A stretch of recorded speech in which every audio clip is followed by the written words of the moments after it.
प्रागैतिहासिक काल के अंतर्गत विभिन्न संस्कृतियों को किस काल में रखा गया है? पाषाण युग, ताम्र पाषाण युग, कांस्य युग, लौह युग। इसका आंसर होगा पाषाण युग के अंतर्गत रखा गया।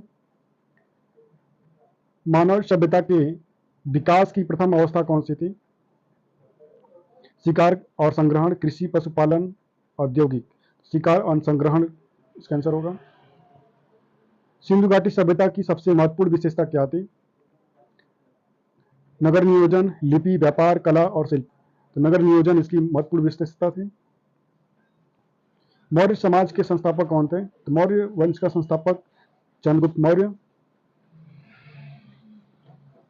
गुप्त साम्राज्य को किस काल के अंतर्गत रूप में जाना जाता है? इस समय स्वर्ण युग के काल के दौर में इसको जाना जाता है। साहित्यिक उपलब्धि कई क्षेत्रों में था, इसलिए इसको स्वर्ण युग के दौर पर जानते हैं। भारतीय स्वतंत्रता संग्राम में किस नेता ने सत्याग्रह का सबसे अधिक प्रभावी ढंग से उपयोग किया था?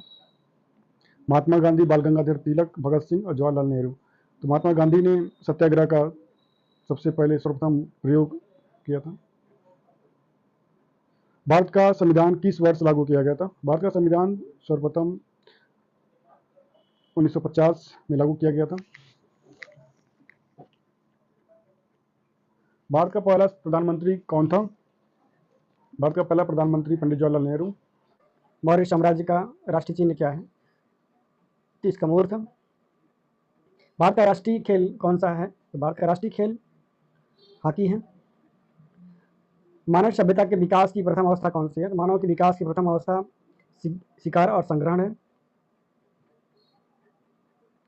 प्रागैतिहासिक काल के उपहार एवं हथियार किसके बनाए हुए थे? तो लकड़ी, पत्थर, सभी उपयुक्त में। इसका आंसर होगा सभी उपयुक्त में होगा।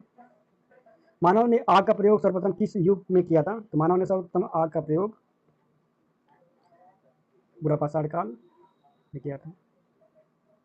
मानव ने कृषि कार्य किस युग में आरंभ किया था? मानव ने कृषि कार्य नवपाषाण युग में किया था। और मानव द्वारा सर्वप्रथम किस धातु का प्रयोग किया गया था? मानव द्वारा सर्वप्रथम किस धातु का प्रयोग किया गया? ये तांबे का किया गया था।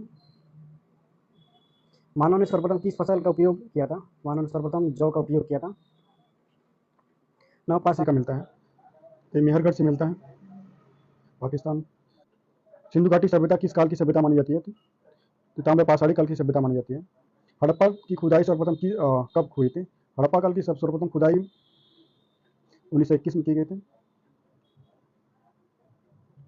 निम्न में से किस स्थान को मृतकों का टीला कहा जाता है? मोहनजोदड़ो को कहा जाता है मृतकों का टीला। मोहनजोदड़ो के टीले को खोजने का श्रेय किसे दिया जाता है? प्रखलदास बनर्जी को दिया जाता है। हड़प्पा सभ्यता में विशाल स्नानागार का साक्ष्य कहाँ से प्राप्त होता है? मोहनजोदड़ो से प्राप्त होता है। निम्न में से कौन सा युग में सुमेलित नहीं है? तो इसमें हमको देखना है नगर और नदी, सिंधु और पंजाब, हड़प्पा और मोहनजोदड़ो, कपास और ऊन। सिंधु और पंजाब।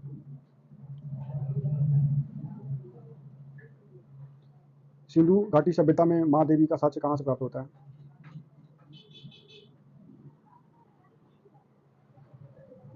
मोहनजोदड़ो से प्राप्त होता है।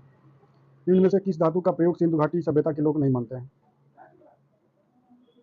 तो लोहा का। किस हड़प्पा सभ्यता स्थल से काशी का या नर्तकी की मूर्ति प्राप्त हुई है? मोहनजोदड़ो से हुआ। ये सबसे पहले कहाँ बसे थे? सिंधु प्रदेश में बसे थे। ऋग्वैदिक काल में सर्वाधिक महत्वपूर्ण देवता कौन सा था? ऋग्वैदिक काल के सबसे महत्वपूर्ण देवता इंद्र हैं। ऋग्वैदिक में उल्लेखित नदियों में सर्वाधिक पवित्र नदी कौन सी है? सिंधु, गंगा, यमुना, सरस्वती। इसमें सरस्वती सबसे महत्वपूर्ण है। ऋग्वैदिक आर्य की पूजा करते थे, किसी करते थे? ये सभी देवताओं का, पशु का भी करते थे, पूर्वजों का भी करते थे, प्राकृतिक शक्तियों का भी करते थे। ऋग्वैदिक में दसवें मंडल में इनमें से किसका उल्लेख नहीं मिलता है? तो आपको इसमें शूद्र का नहीं प्रयोग किया गया था। गायत्री मंत्र का उल्लेख किस वेद में मिलता है? ऋग्वेद का मिलता है। ऋग्वैदिक आर्यों की भाषा क्या थी? ऋग्वैदिक आर्यों की भाषा संस्कृत है।